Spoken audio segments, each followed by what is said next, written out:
Bref, ce matin, je me suis rendu compte qu'il s'était passé quelque chose pendant la nuit.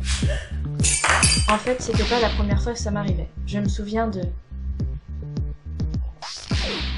Ou encore... C'était à chaque fois un peu embarrassant.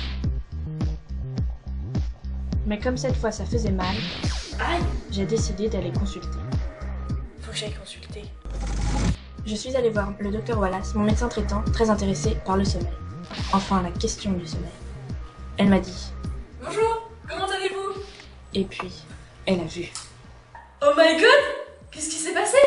Je lui ai alors raconté. Je me suis endormie comme d'habitude. Et à mon réveil, je me suis retrouvée comme ça, avec l'impression qu'il s'était passé quelque chose, mais impossible de savoir quoi. Et quoi d'autre? J'étais très fatiguée alors que je venais de me réveiller. Je vois. Vous êtes somnambule. J'ai pensé que peut-être, j'avais une double vie, je m'étais sûrement mariée, j'avais une autre famille, mais en fait que ma famille devait vivre dans l'hémisphère sud pour me voir le jour, ou alors que mon mari était aussi somnambule. Mais le médecin m'a expliqué que... Les somnambules effectuent surtout des actions quotidiennes que leur cerveau a automatisées. Un message. La plupart se contentent de rester sur leur lit ou dans leur chambre. Les somnambules sont presque inconscients et ne parlent que très peu. Bidou. Les somnambules à risque ou violents sont très rares. Je me suis dit que quand même, ça ferait de bons scénarios de polar. Imaginez, un inspecteur qui retrouve ses empreintes sur les lieux de crime. Mais c'est à moi ça. Ou une personne se réveille et elle se rend compte qu'elle a tué toute sa famille.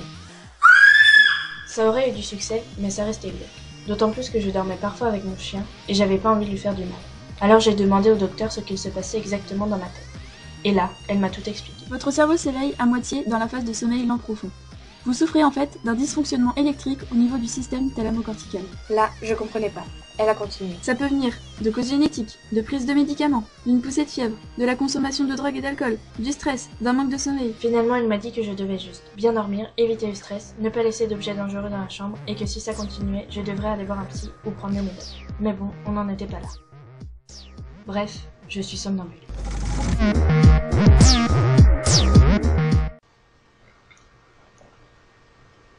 Mais en fait, j'ai rêvé de tout ça.